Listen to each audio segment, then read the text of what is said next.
his utterances, the way you address people, address them with respect. Address people with respect. Talk to them in a kind way. If probably you are a scholar, you think you are a learned person, and others are learning, you begin to look down upon them, then it means you are not a real scholar. Because Rasulullah is not doing that to his own followers. But if you feel you are highly pleased due to your position in the community or society, you can talk to people anyhow, then it means you are not well trained. And Nabi Sallallahu Alaihi Wasallam addressed people in a kind manner. And Allah told us that even in the glorious Quran, you see how prophets used to invite messengers, used to invite people to Islam. Ya qawm, oh my people, why can't you do this? Why can't you do that? To show the kind of address, the kind of way we are supposed to do what? To be addressing people. Allah subhanahu wa ta'ala said about Nabi sallallahu alaihi wasallam, وَلَوْ كُنْتَ فَضًّا غَلِيظَ الْقَلْبِ لَانْفَضُّوا مِنْ حَوْلِكَ فَاعْفُ عَنْهُمْ وَاسْتَغْفِرْ لَهُمْ وَشَاوِرْهُمْ فِي الْأَمْرِ. If you have been so harsh as a messenger of Allah, so harsh, so difficult and not easygoing, you will have dispersed and leave you. The Prophet is not harsh with people. Neither is he harsh to even his own enemies. And he used to look at the way people are and carry them alone. Sometimes based on their background, based on the kind of people they are. We mentioned earlier before now what he said about the hypocrites, the munafiqun, isn't it? That is, when he was asked, why can't you fight them because of their atrocities? The others from outside will now say, Muhammad is killing his followers. So we accommodate them and move like that.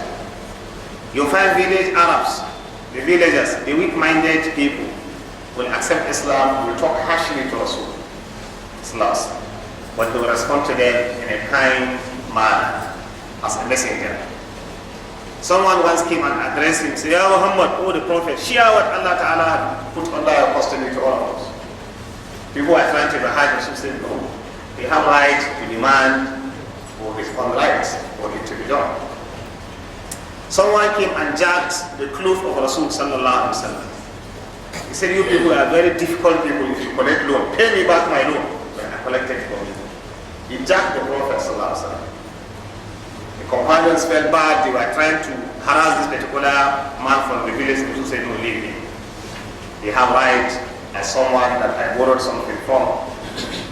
But let me remind you, the time is not due that we have promised. And they realized that the time was not due. At the end, the Prophet asked that he should be paid even in a better way that he gave out. Rasul is kind, is lenient, is soft, is accommodating. Is someone who accommodates people. The kind of the way they address him, sallallahu alaihi wasallam, they address them in a better way. And that is what is expected to be with the followers of Rasul sallallahu alaihi wasallam. Especially during our fasting period. We are not supposed to be seeing someone who is very difficult, someone who is harsh, someone who is very hard, someone who is arrogant to people. Someone came to the masjid. We mentioned this time some time back. And a village Arab. He came, people were sitting. He just went to one side of the masjid and started urinating. Because the masjid of Rasul is an open with sand. It's not like a beautiful place that people are sitting like this. So the village Arab just come by the corner and started urinating. People started on him. So they said, leave him. They leave him until he finished what he was doing. Then the Prophet asked him to take water and pour there. Pour the water there. Then Rasul invited him. He came. The Prophet said, you see, this masjid is not built for this kind of filthy things. The masjid is built as a place to remember Allah, to serve Allah, to do this. So he advised him. The person was very happy to Rasul Sallallahu Alaihi Wasallam. And you know the way they responded. He said, Allahumma rahamni wa raham Muhammad wa la tarham ala ahad. Allah have mercy only on me and Muhammad. Forget about all these people. Allah should not have mercy on them. They are very difficult people. And the Prophet said, no, why should you narrow something that is very open? The rahmah of Allah is very important to everybody. narrow it, only me I knew. Sallallahu alayhi wa sallam. So see all these things. So Allah is now telling us, in sharing inheritance, you want to share. Some people are there that they don't have the rights. Allah Ta'ala say, in this case, farzuquhum min, provide something to them. Scholars of Islam talk a lot about this farzuquhum min. Who is the one to provide for them? Some scholars say this is part of the verses of Quran, some abrogated verses and the verses that abrogate, that this one was, Allah is saying this before the share of inheritance was given its due to everybody. That you should provide for them and give them something. But after the decree came for everybody's share, then this rule is no more there. One other said no, it's still there. But those who provide might not necessarily be the people that are sharing the inheritance, but the people that are to inherit. The people that are to inherit. Let them now take everything to their pocket, and then they leave and disperse. You have someone that grew under the care of your father or your brother, you've been together, and after the death of your own, you get your own share of inheritance, you forget this person, and then you travel away. You leave him like that. So no, for over men, provide something for them. Don't be too stingy. You get it all belongs to you. Yes, it's your own, but share it with others. And this is very important. Muslims, I realize that even in our community today, we have this kind of problems. You see, if someone gets something, he just wants to own it himself alone. He will not like to share it usually to other people. He will think it is his own.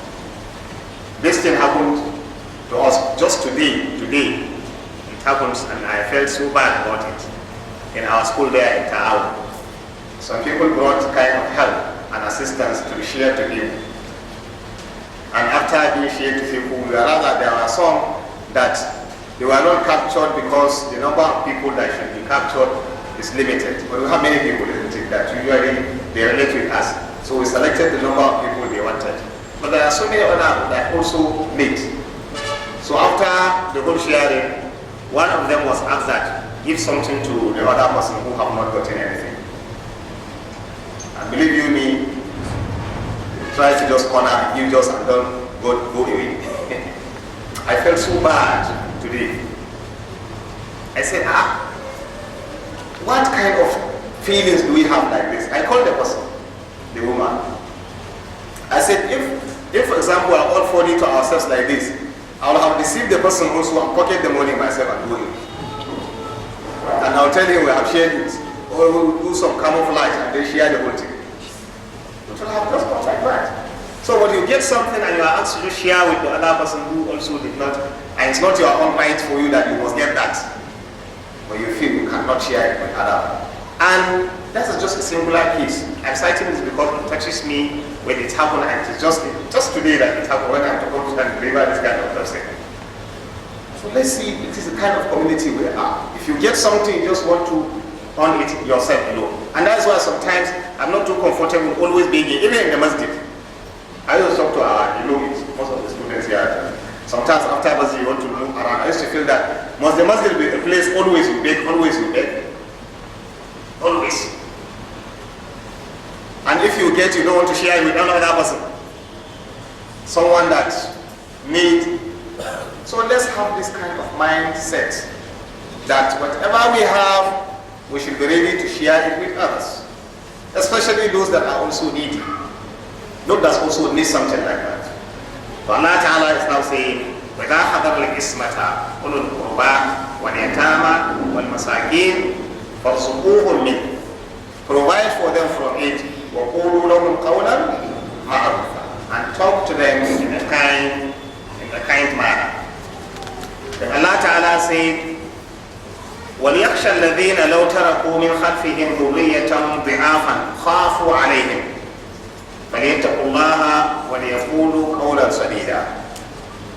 Also Allah Subhanahu wa Ta'ala is still addressing those people that are around when the issue of inheritance is being addressed.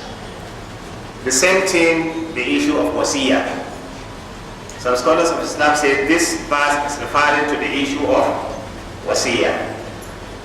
There are a lot of statements from the scholars. وَلْيَخْشَى الَّذِينَ أَنْ يَحْضُرُونَ مُوسِيًا فِي مَالِهِ أَنْ يَعْمُرُوهُ بِتَفْرِيطِهِ فِي مَنْ لَا يَرِثُهُ وَيَفَرُّكَهُ وَيَتْرُكَ وَرَثَتَهُ كَمَا لَوْ كَانُوا هُمْ الْمُوسِينَ لَصَرَّهُمْ أن يحثهم من حضرهم على حفظ الأموال للأولاد. Some say this is an address that those people that are around when someone is leaving a wasiyah away from his wealth, trying to share it to some people that might not inherit him, and then probably leave the true heirs that will inherit him.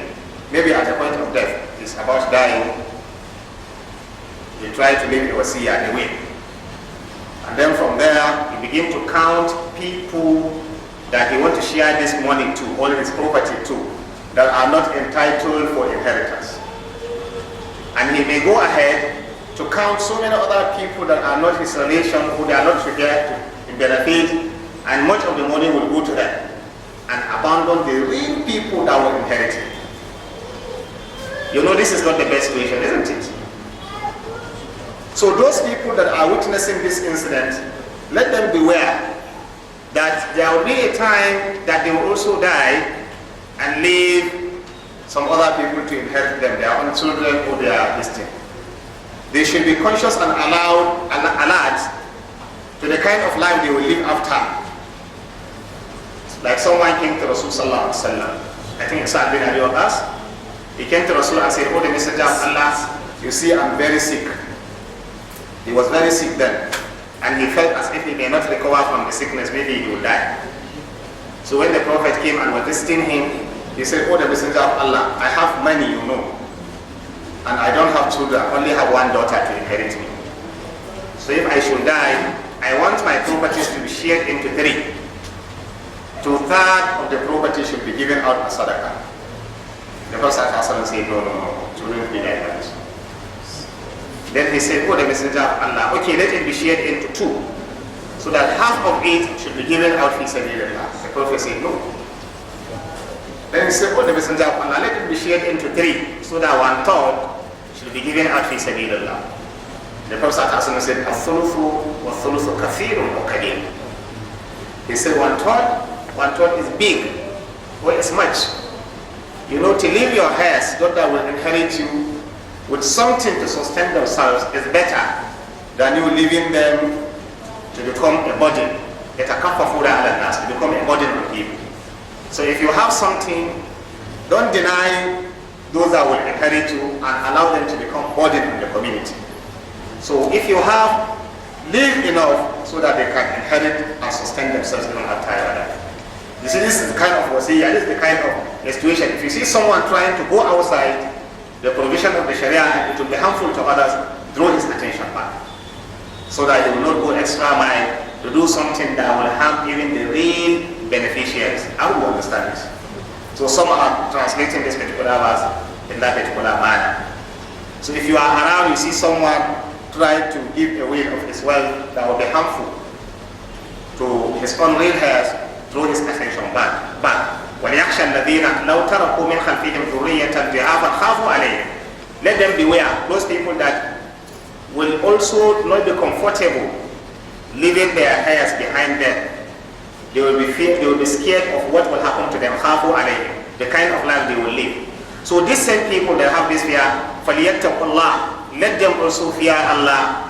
وَلْيَقُولُوا قَوْلًا سَدِيدًا, let them say something that is nice and okay. Meaning they should draw the attention of the person that is giving this will, so that he should do the right thing. Do you get that? What others are saying is referred to those particular same people.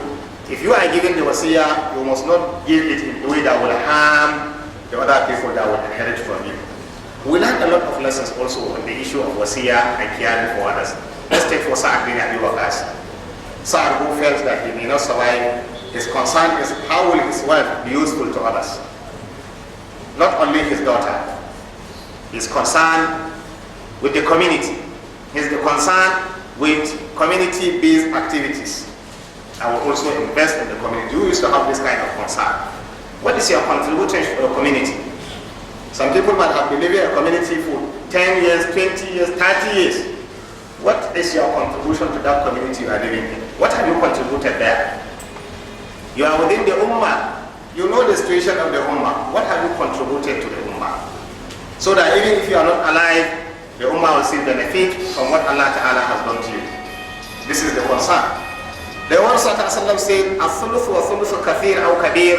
Scholars of Islam say this now limits wasiyah to one third. It is prohibited for someone to leave a will that his wealth that is more than one third should be given out. That wasiyah will not be implemented. It will have to be reduced to that one third. For example, you have like 3 million. And then the person that have this 3 million is now dying with children, and he said, I want 2 million to be used to build a masjid after I die, or 2 million to be used to build a madrasa, or 2 million to be given to so and so person to go and do da'wah, or 2 million should be given to so and so person to sustain himself. All these things wasiyah is perfectly okay and correct, and it's expected for you to have that kind of feelings. But the 2 million will not be implemented because what you have seen is more than 1/3 of your own wealth. So it shows that the Sharia is also concerned about those people that should inherit. May Allah Ta'ala assist us.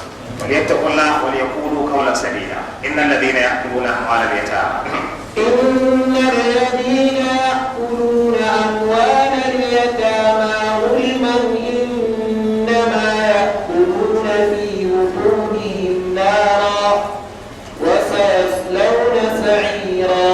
Allah Ta'ala says, إن الذين يأكلون أموال اليتامى ظلما إنما يأكلون في بطونهم نارا وسيصلون سعيرا. Allah said, إن الذين يأكلون أموال اليتامى. This verse was also revealed in respect to somebody. And I said earlier, it is always important sometimes we understand the reason behind the revelation of certain verses or certain instructions coming from Allah. Why this instruction? Why this particular verse? There was someone called Hanzala ibn Shamardan. He was taking care of some orphans. So at the end, he now consumed the wealth of that particular orphan. And the statement reached Rasul sallallahu alaihi wasallam. Allah Ta'ala then revealed this by إِنَّ الَّذِينَ يَأْكُلُونَ أَمْوَالَ الْيَتَامَى ظُلْمًا إِنَّمَا يَأْكُلُونَ في بطونهم نارا وسيصلون سعيرا. إن الذين يأكلون أموال اليتامى. Certainly, those people that are consuming the wealth of the orphans, those people that are misappropriating what belongs to the orphans, those people that consume and utilize resources that does not belong to them, but rather belongs to orphans, إنما يأكلون في بطونهم نارا. They eat these things zulman in an unjust manner. They are consuming nothing other than fire. And soon they will be burned in the fire of Sa'ira. Very terrible fire that will burn them. May Allah protect us. So taking care of the orphans, not consuming their wealth. You will recall what we studied earlier. وَابْتَلُوا الْيَتَامَى حَتَّى إِذَا بَلَغُوا النِّكَاحَ. You are supposed to train the orphans. Train them, observe them, put them on the right until they reach the level that they can also manage their fund and resources. Then from there you hand over the fund and resources to them. Allah told us, if you are rich, you can sustain yourself, then فَلْيَسْتَعْفِفِ الَّذِينَ. Is that so? Those people that have enough, they should now restrain themselves. But those people that are poor, they can now employ themselves to manage that particular fund. But the two of them, none of them was given directive that he should consume from that particular money, isn't it? That he should rather either benefit from it because he's trying to make the wealth to also bring some profit, or he should just do it fi sabilillah and rely on his own. But for you to be eating from the wealth of the orphan just to destroy it, then whoever is doing that is part of those people. الَّذِينَ يَأْكُلُونَ أَمْوَالَ الْيَتَامَى ظُلْمًا. They are consuming the wealth of the orphan and unjust way. Allah Ta'ala says Lord Sahira. In another hadith also counted the Kaba'ira. Kaba'ira are major sins. Major sins that if one dies committing this, the fear is that Allah will punish him in hellfire. Among this Kaba'ira, Al-Ishraku Billah is there, Uqu Walidayni is there, Tawalla Yawm Azab is there. There is also Akalu Mal al-Yatim, consuming the wealth of an orphan. It's a terrible and big, mighty sin. That if one dies committing that kind of sin, there is a fear that he has to pass through torment in hellfire. That is Kaba'ira. May Allah protect us. May Allah be with us. Then Allah Ta'ala now continue and say, يوصيكم الله في أولادكم للذكر مثل حظ الأنثيين فإن كن نساء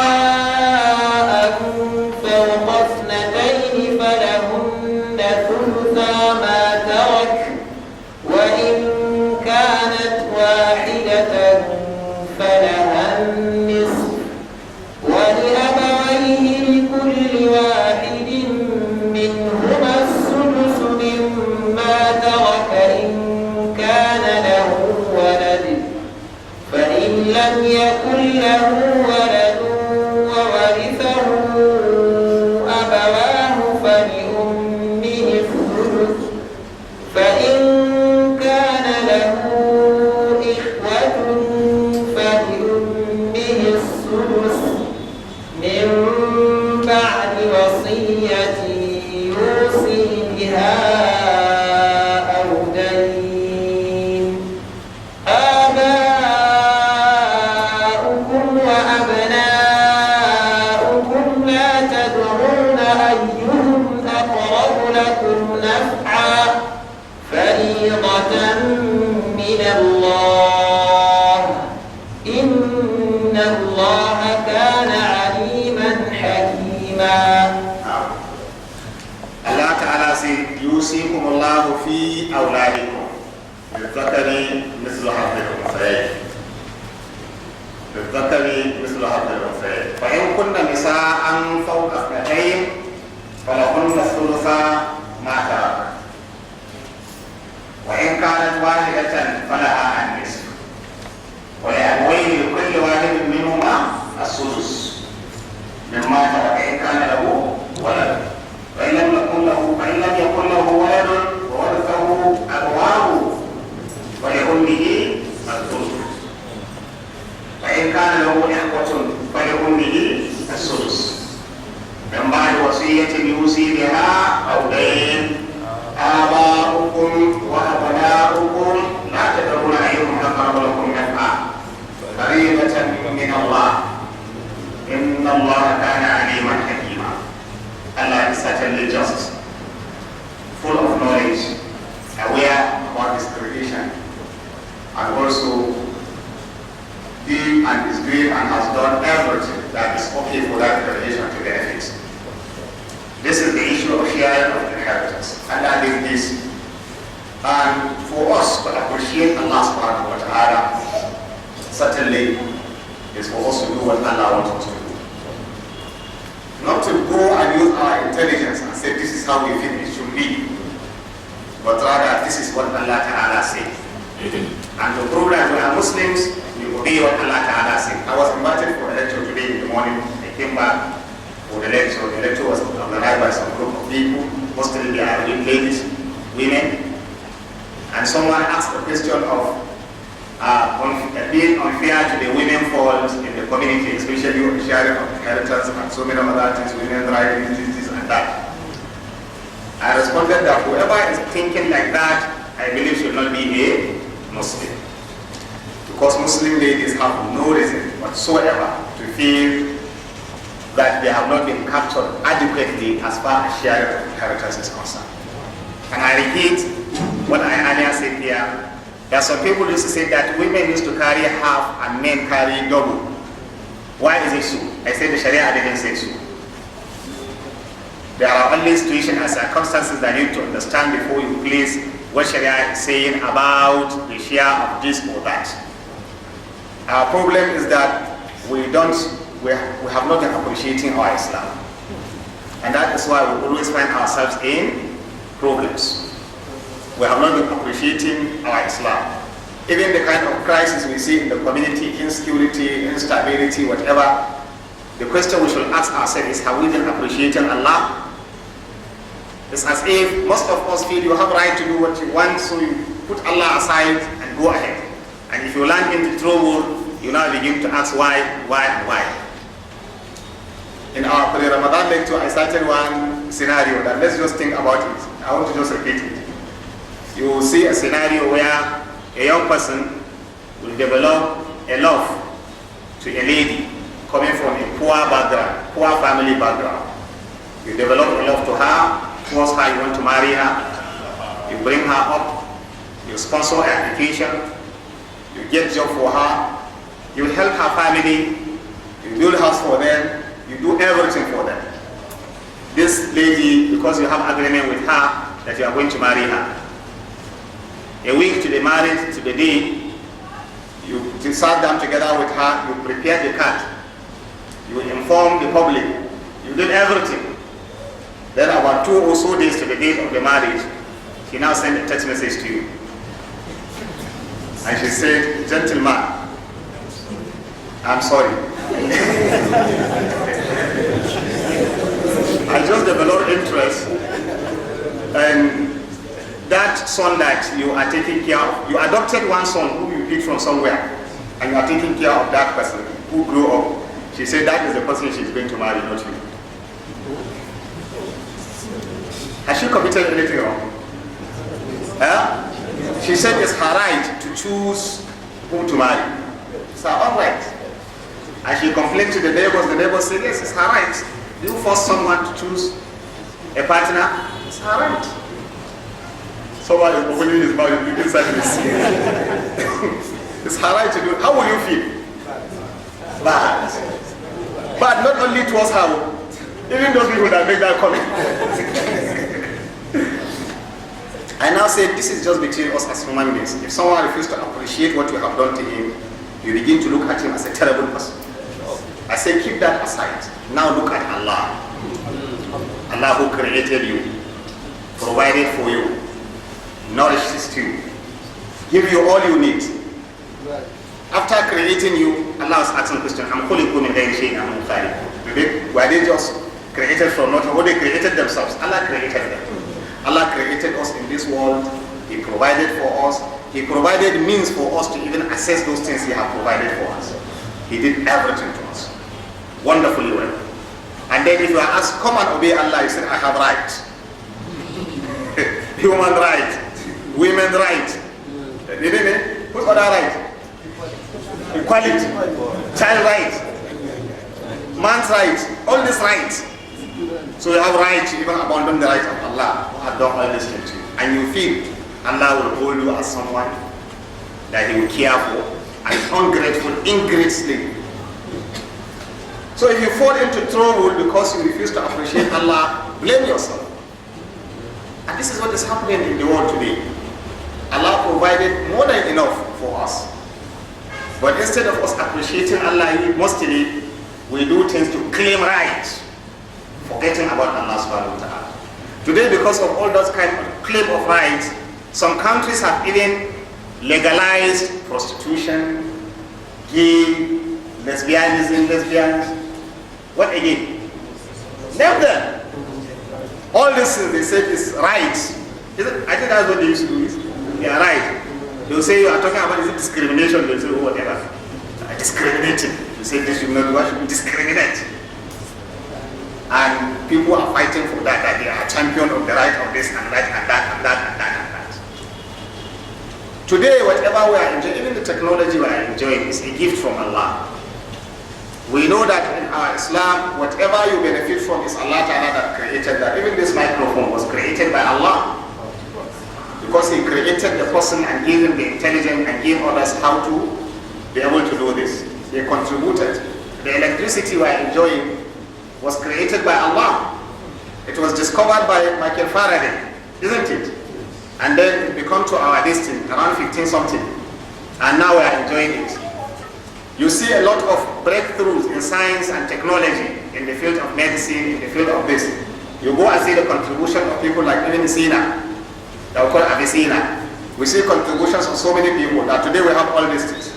These are all some of the favors of Allah to the Ummah of Rasul sallallahu alaihi wasallam. Our predecessors never enjoyed this particular worldly advancement. They never enjoyed electricity. Imagine today if electricity will cease to be existing. Imagine if all this fuel that we are using, this energy will cease to be existing. Imagine the kind of life we are going to live. Some of us today, imagine if data will cease to be working in Nigeria.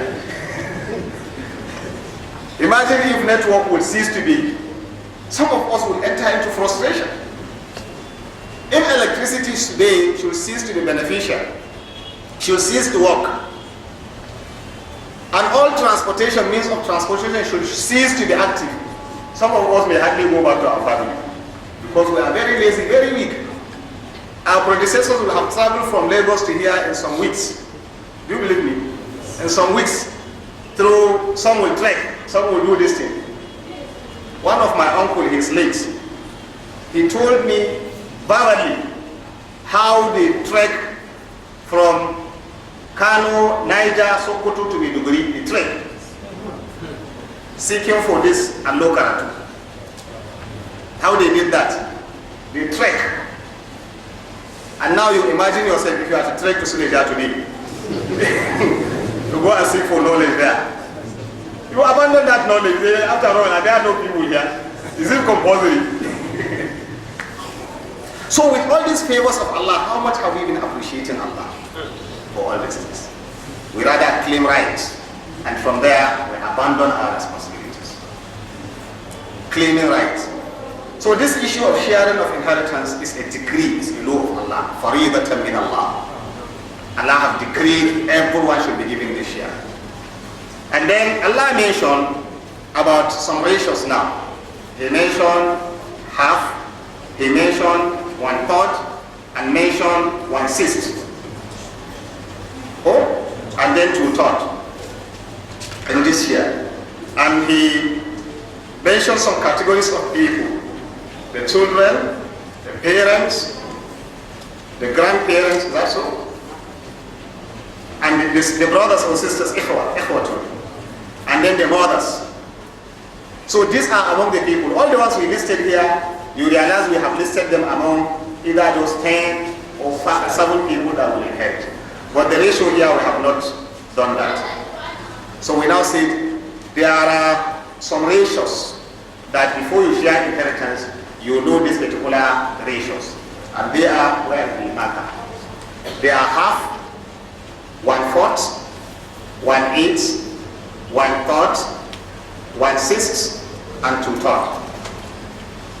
Do you get that? These are the shares that are normally shared as far as inheritance is concerned.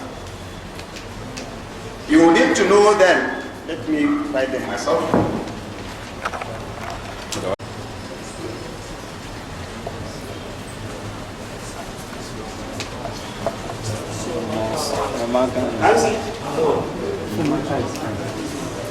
I say you have heard this thing before.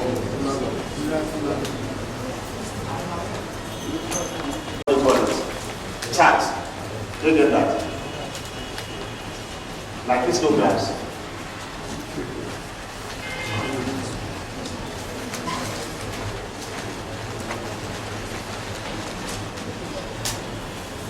Half a box here, you call the box for half. Half a box here, you call for 1/4. Another box here for 1/8. Another box here for 1/3. Another here for 1/6. Let me say 2/3 first. And another box here for 2/3. So the share usually is either half, 1/4, 1/8, 1/4, 1/6, or 2/3. The shares don't go outside this particular ratio. Any share of inheritance. You get that? This is called the right of rule. People that will fall on that. This is the farag. These are the ratios, the fractions that you usually share the inheritance. There are some people that are entitled for all these shares. Those people that are entitled for half, there are 5. 9, 5 here. Those people entitled for half, they are what? They are 5. We mentioned them. And those people that are entitled to 1/4, there are 2. 2 that are entitled to 1/4. Then those that are entitled to 1/8, only one category of people entitled to 1/8. Then those that are entitled to, and the arrangement here is better, we have to put here. We start from highest to, we have to put here, and then we have 1/4, and then 1/6. Goes like that. 2/3 is greater than 1/3, right? 1/3 is greater than 1/6. There's one formula, a scholar will say, Abada Bala, if you study it here. So, those people that take the share of 2/3, there are 4. 4 that are entitled to 2/3 of any share. And those that take 1/3, there are 2. And those that take 1/6, there are 7. These categories of people have, we have 5, 1/4, we have 2, 1/8, we have 1, and then 2/3 we have 4, 1/3 we have 2, 1/6 we have 7. Now, as we are studying this first what do you call it? This verse, يوصيكم الله في أولادكم للذكر مثل هذه الأنثيين فإن كن نساء فوق 2 فلهن ثلثا ما ترك. ثلثا is what? 2/3. ثلثا ما ترك. So Allah addressed 2/3 here. فإن كان واحدة فلها النصف. Allah talked about half. Then what? ولأبويه لكل منهما الثلث إن كان له ولد فإن لم يكن له ولد أبواه فلأمه الثلث 1/3. I think those are the only ratios. So these are, so Allah now talk about 1, 2, 3, 4. And then 1, 2. Who will address in the later verse? Do you get that? Now the nations of people that are entitled for all this. Allah mentioned the Zakar Islam saying this is where people are confusing others. That a lady should have, a man should have double of the lady. When Allah is saying, as far as living children is concerned, the share of the son should be double that of the daughter. This is specific to children of the father that Allah is addressing here. The father died, he left 3 daughters, or 2 daughters, or 1 daughter, and left 1 brother or 2 brothers. Allah is saying, for this father that died, this particular children he left behind, 1 male child should take double of 1 the female daughter will take. This is the scenario. And remembering, we talked about the responsibilities. That's why I said you are studying the issue of inheritance, also be thinking about that responsibility. Do you get that? This particular son that this father died and left, this son will go and marry another person that he will sustain. And this lady will go and marry someone who will pay her dowry and who will take care of her own feeding and clothing and everything. He has no right to touch her own property. And this particular daughter that she is to go out to marry, this son, that is her brother, will be the one to stand for her as wali, so that she will successfully go to the phone of their husband. And anytime there is a problem, that particular husband will always call on him. Look, your sister is this and that. Then Allah said, if you are sharing inheritance, give this person 1, give this particular person double and give this particular person daughter one and let them go. Is it fair? And if there is, I think here, if there are people that should talk as the man that will say man's right. Yeah? But that is not the case. So the issue of يوصيكم الله في أولادكم للذكر مثل حظ الأنثيين, that's the translation of that. للذكر مثل حظ الأنثيين.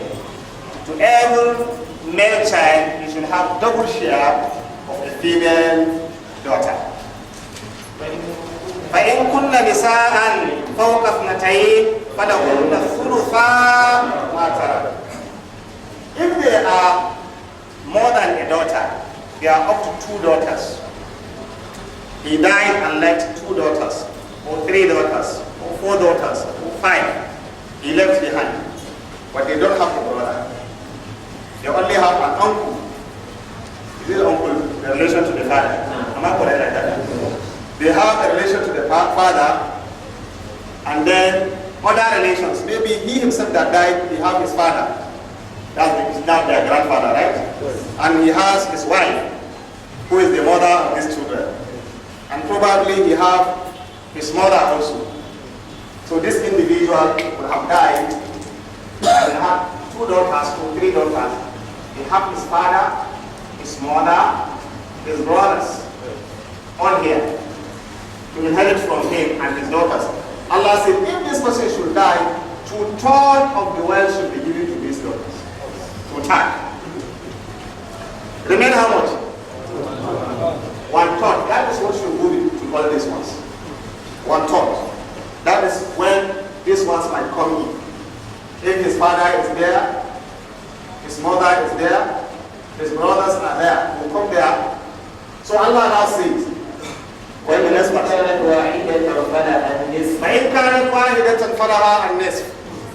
at the time he died, he left 1 daughter, and then all this. He left 1 daughter. Allah said, take the whole of his property, share it into 2, give this 1 daughter the whole half. The daughter should take half. The remaining half is what will come to his parents. And if you have brothers, our father will discuss about that. That will is half, that will nothing. Then all these ones, 1/2 will be done with all others. But this singular daughter that belongs to him should carry half of the money and go. Let her get married to the husband, stay with the money, and husband should feed her and take care of her. ولأبويه لكل واحد منهما السدس مما ترك إن كان له ولد. ولأبويه لكل واحد منهما السدس. This person died and he left Abawayhi. He died. We'll explain this one more in the time. Just trying to do the preliminaries. He has Abawayhi. He has his parents. He died. He has a father. He has a mother. That is Abawayhi. The father and the mother. And then فإن كان فلأبويه لكل واحد منهما السدس مما ترك إن كان له ولد. لكل واحد منهما السدس. The mother should have 1/6. The father should also have 1/6. If he has a walad, he has a son. He leaves a son. The son is the backbone of this family for him, isn't it? Now, if he has a son, the father and the mother should take 1/6. The mother is female, isn't it?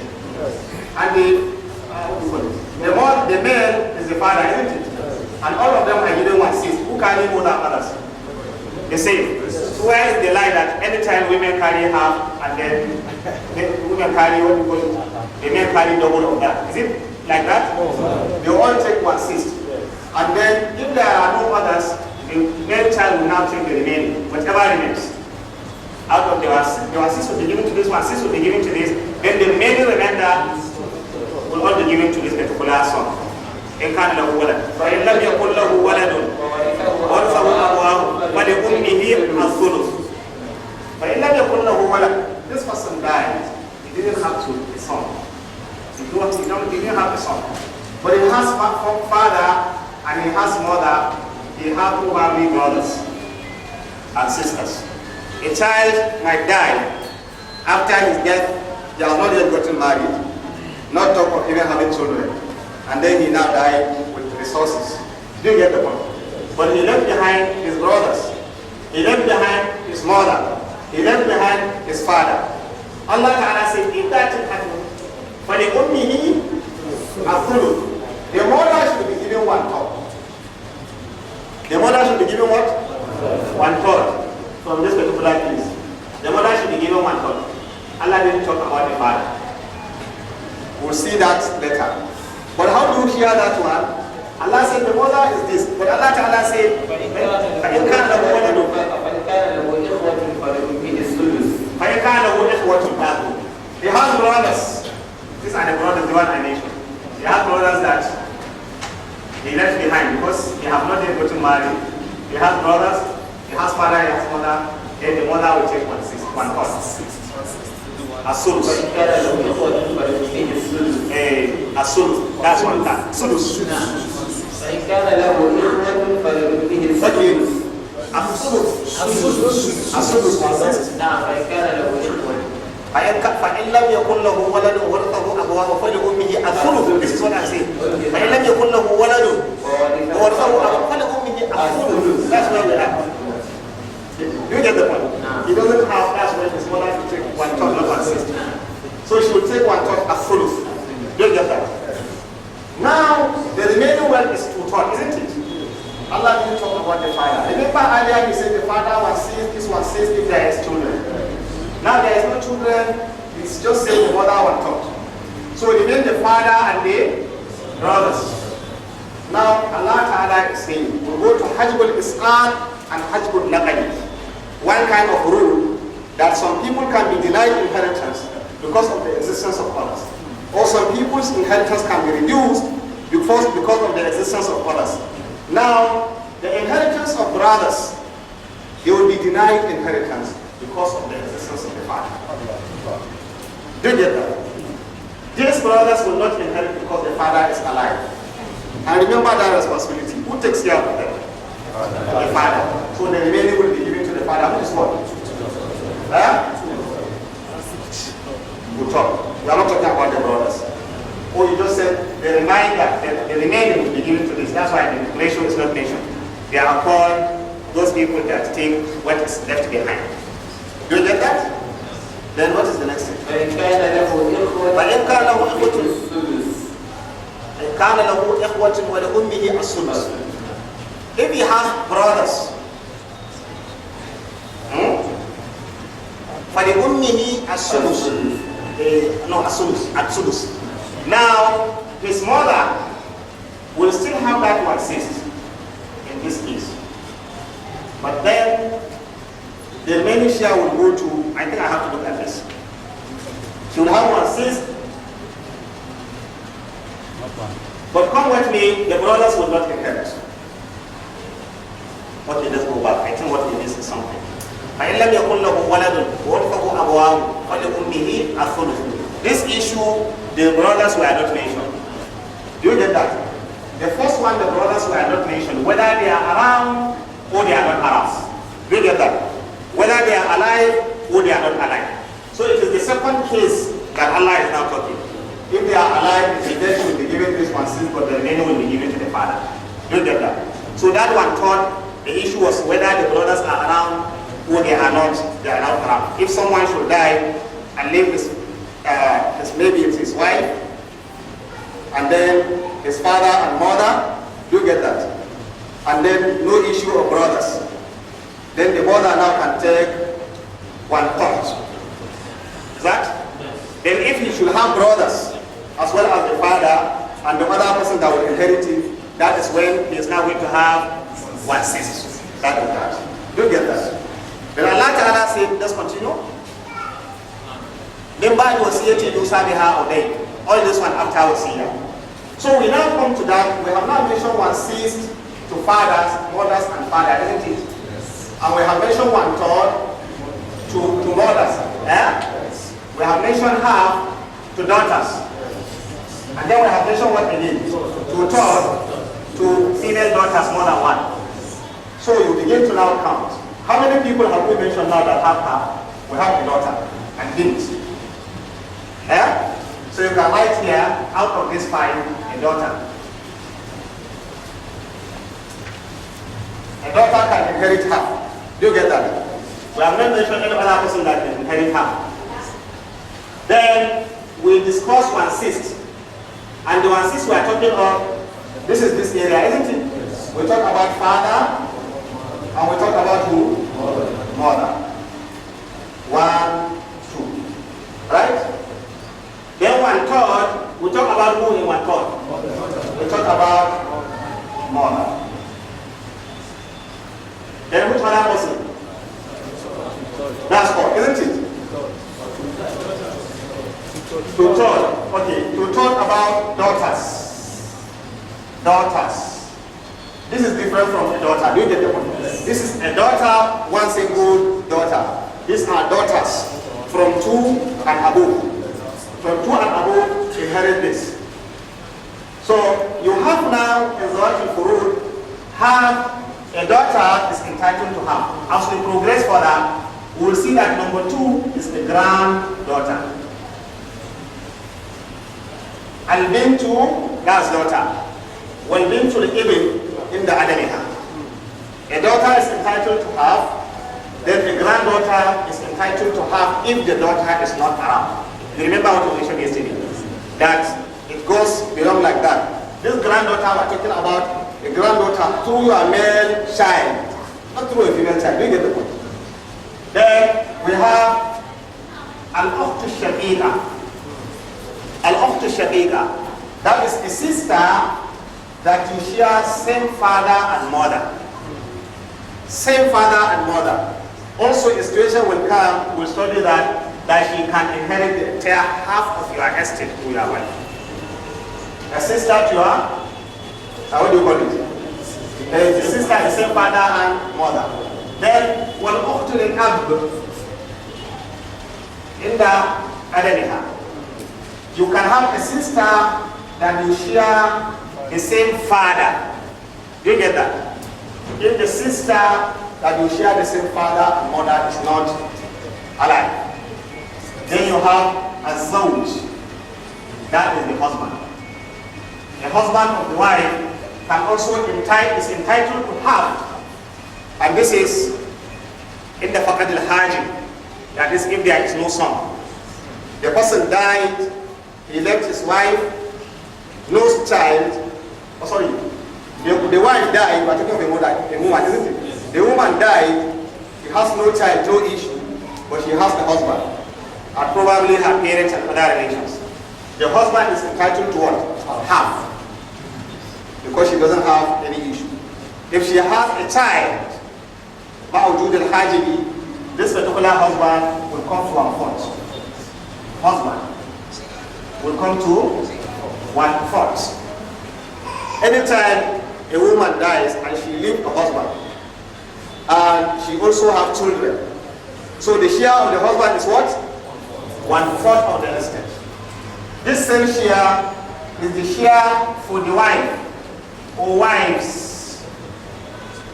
For a wife or wives, this in the Faqad al-Hajim.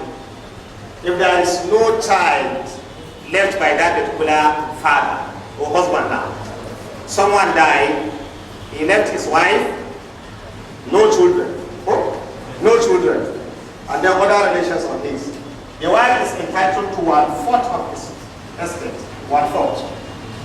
She'll go and enjoy that one, and remember, she can go and get married, someone take care of her. This 1/4 belongs to her. She will take this 1/4. But if he has children, do you get that? Then she will now descend to this 1/8. This is wife, ma'udud al-hajim. If there is a son, he left his child, a son, and whenever we talk about son, you will extend it to grandson. Do you get that? If there is no immediate direct son, the grandson always take place. So when we say the son is the same as maybe he didn't have any child, we have a grandchild, he take place that particular position. Do you get that? And when we are talking about son also, ma'ujud al-hajibi or faqd al-hajibi, whether the child is a female or male child, it brings about all these denials. Do you get the point? So the wife now come back to this particular place. Now if you look at it carefully, do you get that? We have done something like this portion now. How many people are entitled to have? 5. We have finished with this 5. Do you get that? How many people are entitled to 1/4? Husband, in what situation? And then wife, in what situation? If husband, you take this 1/4, because if there is no time, you take half. But the wife, if there is no time, you take what? Then 1/8 is for the wife only. The share of 1/8 is for wives only. Wife or wives. Do you get that? Then we go to 2/3. We have time to finish all this. We go to 2/3. 5 minutes. We have 2/3. So let me say the 2/3, we'll stop here. When we talk of daughters, then come back to half. Come back to half, this half. All those that were mentioned here in half, if there are more than one, they are transferred to this 2/3. If there are more than one, just as the daughter, more than one daughter is transferred to what? More than 2 granddaughters will come back here. More than 2 sisters, same father and mother, they come back here. More than 2 sisters, the same father, they come back here. Do you have more than a husband? You remain there. And that is why here you have only 4. Do you get that? So we stop here. So we have Zawati Nisf, Zawati Rubu, Thumun, and Thuluthan. Those people entitled to have, they will have to very cleaner something. Because as we come practically to share some of this inheritance, don't we see it practically. But now we say that out of the people, remember all those we have listed, among the 10 and the 7, they are all counted here. Most of those counted here, they realize that they are women. I will see it after we finish all. Most of them are ladies. To show that the farilla, the compulsory aspect of sharing of inheritance, Allah emphasized on the women. This is their share, this is their share, this is their share, so that no one can maltreat the women later. And then other ones were discussed. You will see that throughout our discussion, the son may not even appear here as a male child. Do you get that? Because he has a position that will be replaced. So this kind of justice from Allah subhanahu wa ta'ala, this kind of perfect law from Allah subhanahu wa ta'ala, Allah sent to us as human beings and as Muslims. How much have we been appreciating Allah on this? I pray Allah ta'ala assist us. Now, I will stop here. Before I stop, maybe I will mention one other thing about the sharing of inheritance. Because Allah said, مِنْ بَعْدِ وَصِيَّةٍ يُوصَى بِهَا أَوْ دَيْنٍ. مِنْ بَعْدِ وَصِيَّةٍ, after wasiyah. يُوصَى بِهَا, after wasiyah, that is will. After the will that this person might have left, أَوْ دَيْنٍ, or settlement of debt. He has some debt on him, that's the deceased. That debt must have to be settled first before sharing inheritance. He has some wasiyah, if I die, my money should be used for this, and that. That one must be settled first. Do you get that? Before you now move to the sharing of inheritance. That is min ba'di wasiyatin yusa biha aw dayn. You see Allah talk about wasiyah, He said wasiyah or debt. But scholars of Islam say you start with debt before wasiyah. So it's not just because Allah said wasiyah or debt, you now start with wasiyah. You start with debt before you start with wasiyah. If someone should die, that's what is called Ra'sul Mal. The main capital, the main, fund or resources that belong to the dead, deceased person. Before you start to do anything, the debt will have to be settled. If the whole money will go in settling debt, then let it go there.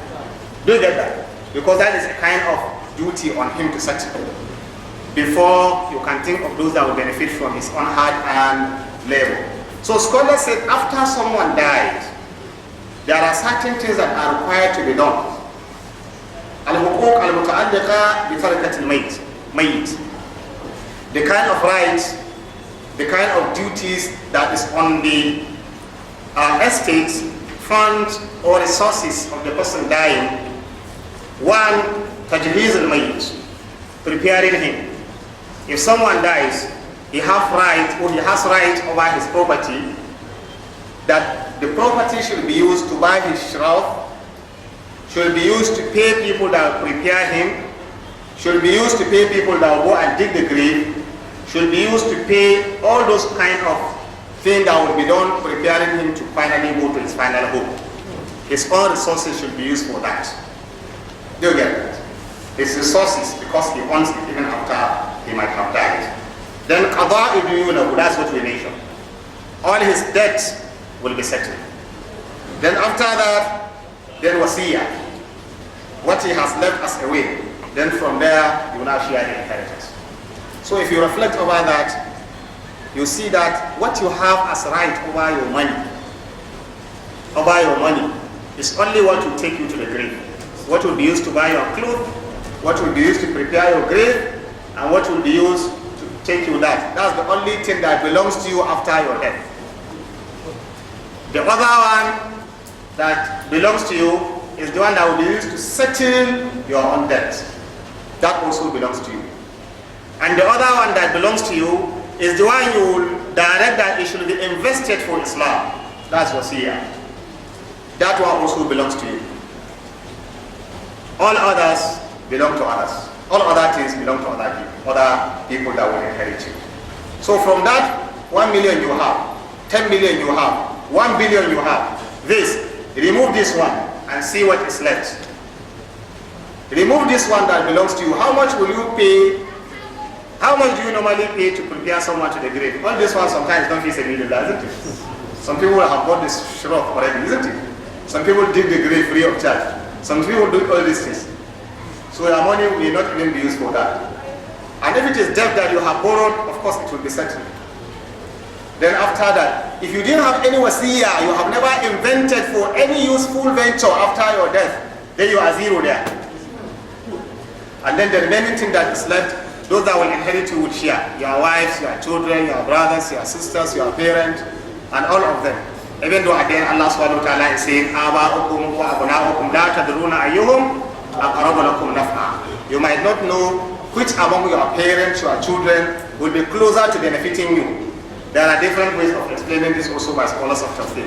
Whether that even after your death, you may not know who will inherit from your money and will benefit you. Maybe your children will inherit from the money and forget about you. And will start traveling for tourism here and there. Their daddy have left, what do you call it? Free something for them, that's all.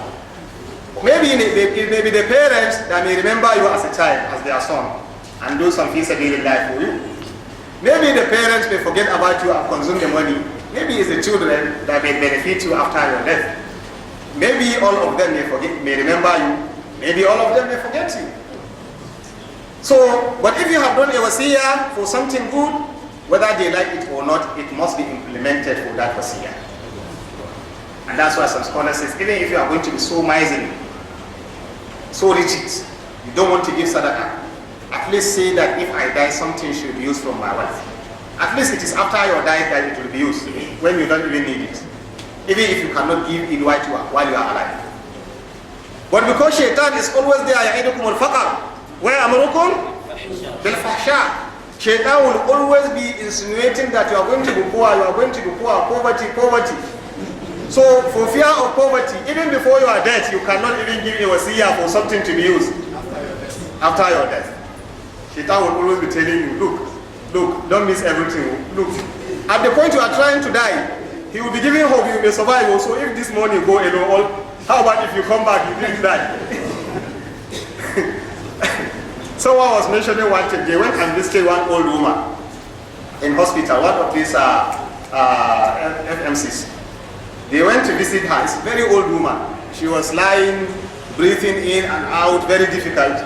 So they came and visited her. They greeted. After greeting, they prayed for her. So while they were going, one of them put his hand in the pocket, picked some money, and then kept close to her. She was greeting. He left. So the other people that are there, she did like this, she threw the money. She taught her daughter, take that money.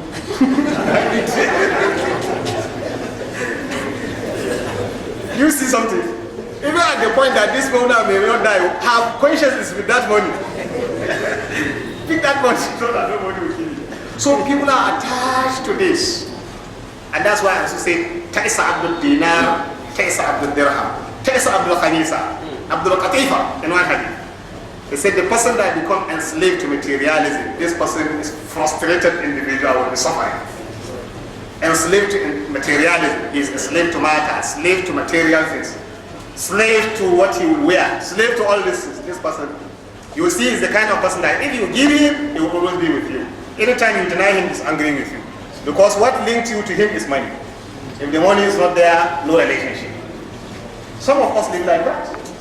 Even within our relation, you feel it's only someone that will give you something that, yes, you can hold him here. If he cannot give you, forget about that. And that's sometimes you see the elders in the family may not be consulted for any other thing because he didn't have fools. So he cannot add value to what we are discussing, just forget about it.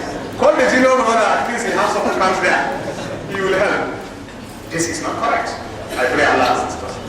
So inshallah we're going to stop here. We come tomorrow, we'll finish from this particular, especially this year. Before we go to the next class, I pray Allah forgive me and forgive you. Whatever I say which is wrong, may Allah remove this from my heart and from your heart, and may Allah make it possible for others to correct us. Whatever I've done which is right, I pray Allah to Allah reward me and you and assist us to remain the best out of that. May Allah unite us for good, improve our community, provide us security, provide us all that it takes for us to live as responsible Muslims and citizens of God. اللهم انا لا اله علينا وانصرنا على نفسك علينا واهدنا سبل السلام ونجنا من كل ما يكرهون. We may not answer questions because the time will come. It's a certain time. Someone said that people are not answering most questions due to time. Then you can have time to answer more questions. But for now, we can suspend these questions till maybe tomorrow if we have more time. ربنا اتنا في الدنيا حسنه وفي الاخره حسنه وقنا عذاب النار. اللهم ربنا تقبل صيامنا وقيامنا وركوعنا وسجودنا اللهم اجعلنا من عبادك الراشدين.